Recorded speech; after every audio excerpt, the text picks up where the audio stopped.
깊은 데서 맑은 가락이 울려나네.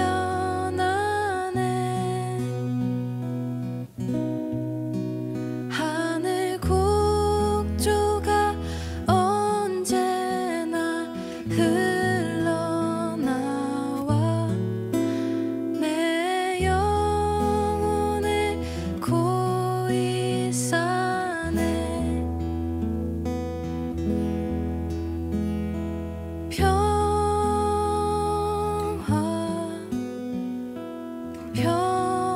평화로다.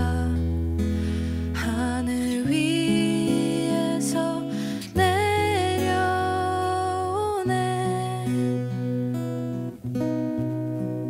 그 사랑의 물결이 영원토록 내 영혼을 덮으소서.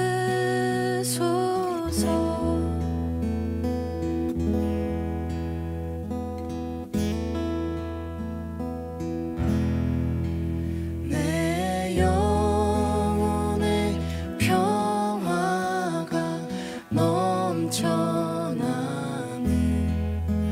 주의 축복을 받음이라.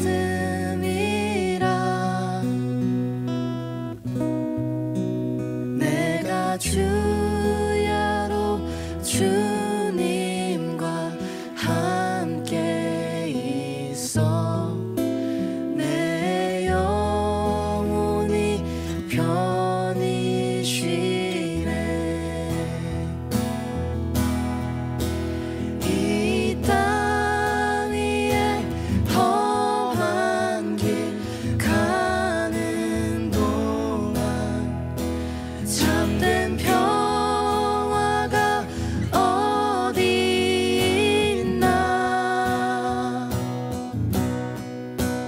우리 모두 다 예수를 친구 삼아 참 평화를 누리겠네.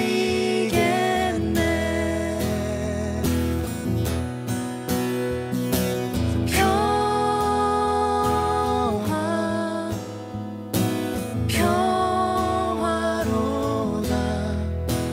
하늘 위에서 내려오네. 그 사랑의 물결이 영원토록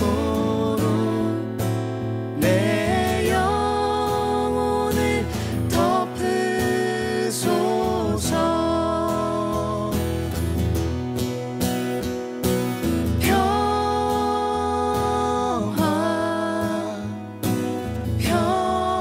평화로다. 하늘 위에서 내려오네.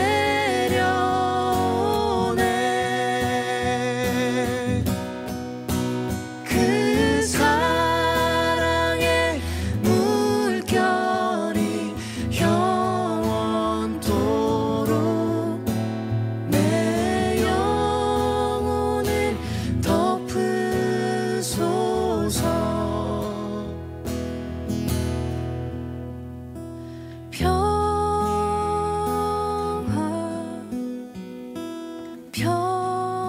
평화로다.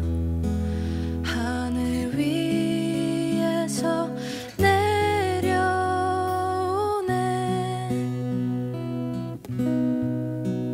그 사랑의 물결이 영원토록 내 영혼을 덮으소서.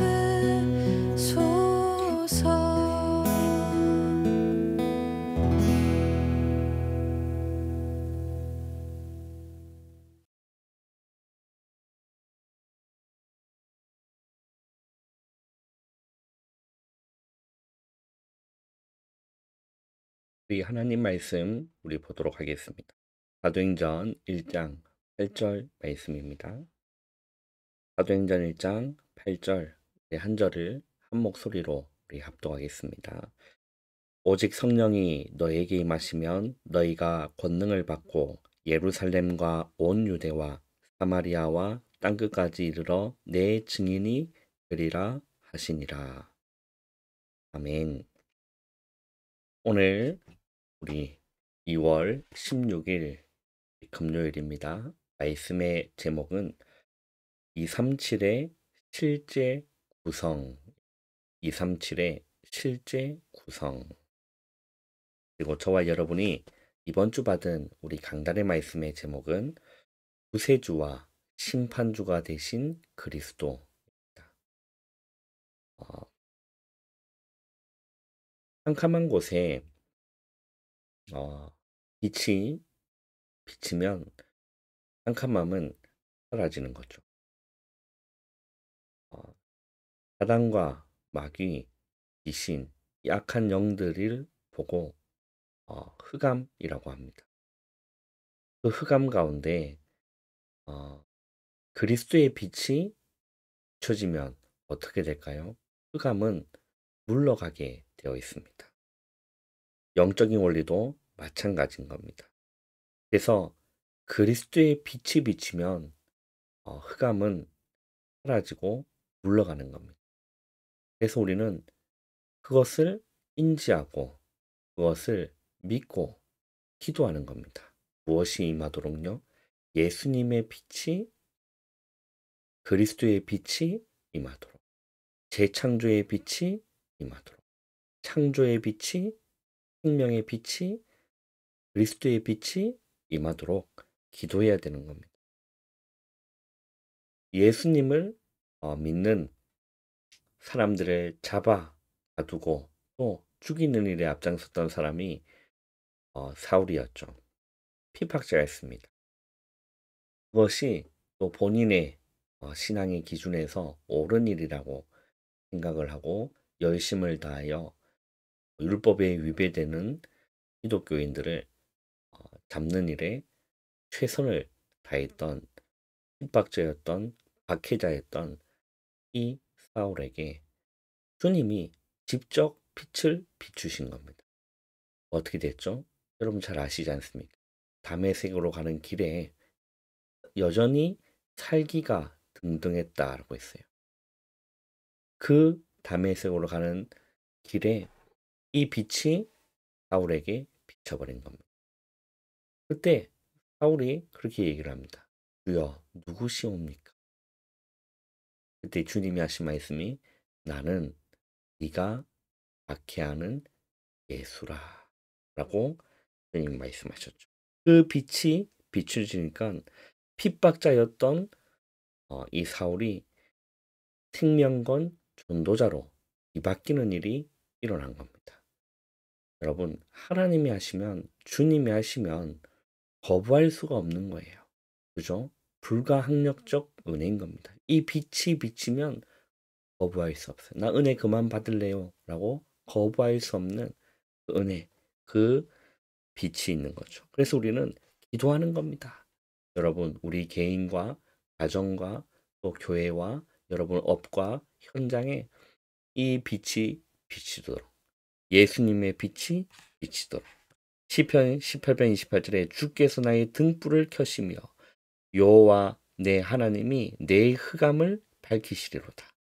이사야 9장 2절에는 흑암에 행하던 백성이 큰 빛을 보고 사망의 그늘진 땅에 거주하던 자에게 빛이 비치도다 라고 말씀하셨습니다. 여러분 이 빛이 비치도록 여러분 우리는 낙심할 필요가 없는 거죠. 왜? 주님이 빛을 비춰주면 되기 때문에 그렇죠. 그래서 우리는 기도하는 겁니다. 빛으로 오신 주님이 저와 여러분에게 말씀하셨습니다. 너희는 세상의 빛이다. 너희는 세상의 소금이다. 그래서 우리는 빛은 무슨 사명을 가지고 있습니까? 밝혀야 되는 거예요. 산 위에 있는 동네가 숨겨지지 못할 것이다. 너희가 등불을 켜서 말 아래에 두는 사람이 없지 않느냐. 여러분 요즘은 형광등으로 다 이렇게 불이 켜지지만 옛날에는 전기가 없던 시대는 호롱불 시대 아닙니까? 그러면 등불을 켜서 어떤 사람이 그 멍청한 사람이 불을 켜가지고 통 안에다 가둬놓는 사람이 어딨냐는 거예요. 등불을 켜면 등경 위에 둔다. 그래서 모든 집안이 비치도록 하지 않느냐. 그래서 우리는 뭐 하면 될까요? 일어나서 빛을 비추면 되는 거. 숨겨놓지 말고 말통 아래에 덮어놓지 말고 여러분 현장에서 여러분 삶 가운데서 일어나서 빛을 비추는 은혜가 있기를 바랍니다. 그래서 등불에 다섯 처녀들은 슬기로운 다섯 처녀는 무엇을 준비했다고 말씀합니까? 기름을 준비한 겁니다. 왜 그럴까요? 등불에 기름이 없으면 아무 소용이 없는 겁니다. 이 기름이 어떤 기름일까요? 성령의 기름. 여러분, 우리 안에 이 성령의 기름이 늘 준비되어져 있는 여러분 슬기로운 다섯 처녀가 되기를 바랍니다. 왜? 기름이 있어야 밝힐 수 있기 때문에. 기름이 있어야 기도의 불을 밝힐 수 있고, 여러분 안에 성령의 기름이 있어야 말씀의 불을 밝힐 수 있고, 여러분 안에 이 성령의 기름이 있어야 여러분 안에 이 은혜를 전달할 수가 있는 겁니다. 그 불을 여러분 밝히시기를 바랍니다. 오늘 237의 실제 정의입니다. 237 하면 우리는 어떨까요? 막연하게 들릴 수가 있습니다. 막연하게 들릴 수 있겠죠. 그리고 나랑은 상관없다고 생각할 수 있을 겁니다. 내 코가 석잔데 237, 5촌 정도이 무슨 말이냐? 내 코가 석잔데 라고 생각할 수 있습니다. 그런데 여러분 곰곰하게 한번 생각해보고 질문해 보길 바랍니다.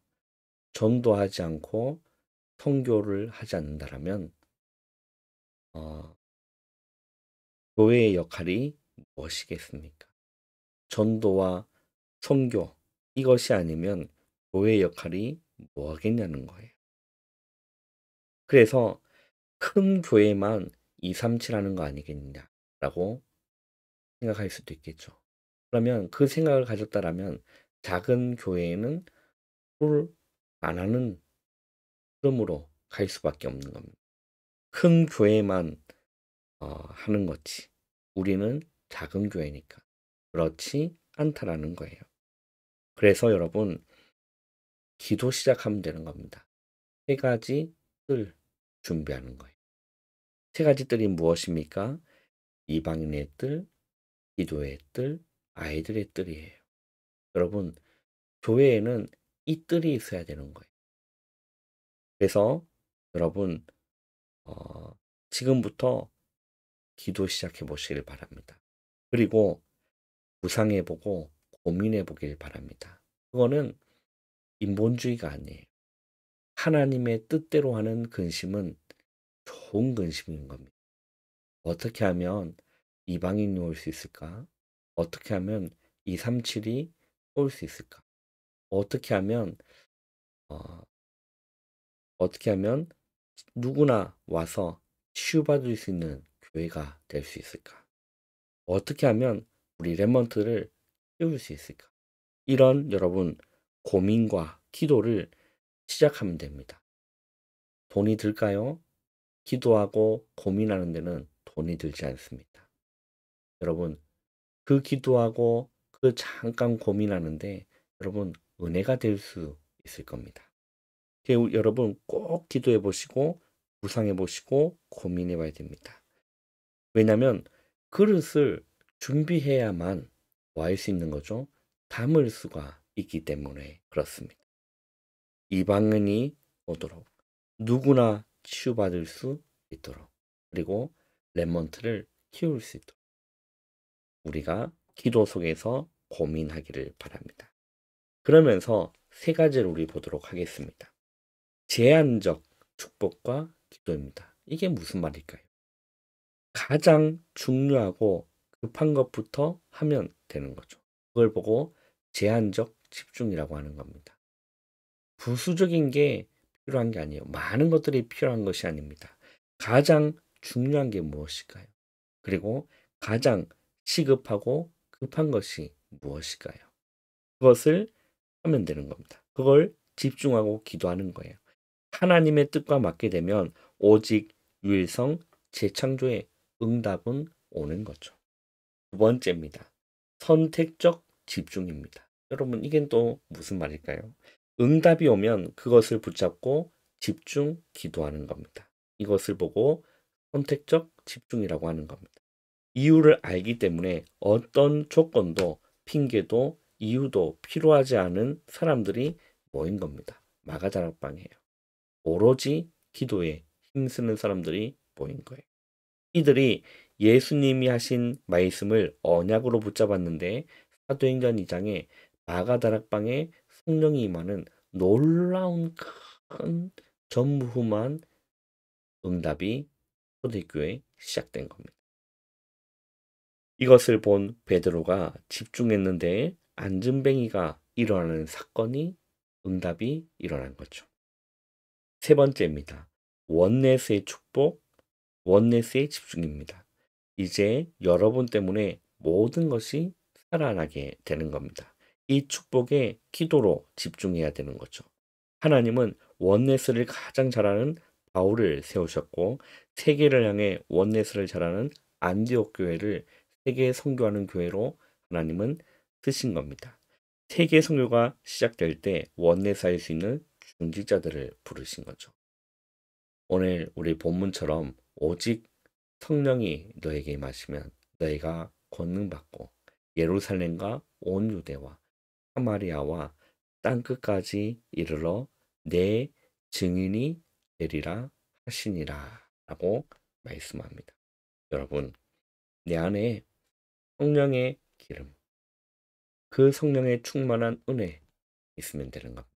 그러면 불을 밝힐 수 있는 하수 망대로 분명히 서게 되겠죠. 일어나 빛을 발할 수 있는 겁니다. 여러분, 내 안에 내 등불에는 내 등잔에는 성령의 기름이 어느 정도 있는가, 채워져 있는가, 꺼져가고 있지는 않는가. 여러분 생각해 보시고 정말로 기름을 준비하는 슬기로운 다섯 처녀처럼 늘 불을 밝힐 수 있도록 준비하는 여러분 되시기를 주님의 이름으로 축원합니다. 기도하겠습니다. 하나님 감사합니다. 하루의 시작을 기도로 말씀으로 시작할 수 있는 은혜 주심을 감사합니다. 오늘 내 안에 있는 등불에 성령의 기름을 가득 채워서 불을 밝힐 파수망대로 세워지는 빛을 비추는 주님의 사명 감당하고 세 가지 뜰을 고민하고 기도로 구상할 수 있는 시작이 되는 오늘 하루 될 수 있도록 은혜 베풀어 주옵소서. 오늘 캠프가 있는 날입니다. 성령께서 역사해 주시고 하늘 문을 열어 주시옵소서. 예수님의 이름으로 감사하며 기도하옵나이다. 아멘. 여러분 바로 일어나지 마시고 기도로 여러분 하루를 시작하시기를 바랍니다. 1시 우리 교회에 모여서 캠프 말씀 듣고 현장으로 캠프 나가는 날입니다. 12시 45분까지 오셔서 여러분 기도로 캠프에 동참해 주시기를 바랍니다. 바로 일어나지 마시고 기도로 여러분 하루를 시작하시기를 바랍니다.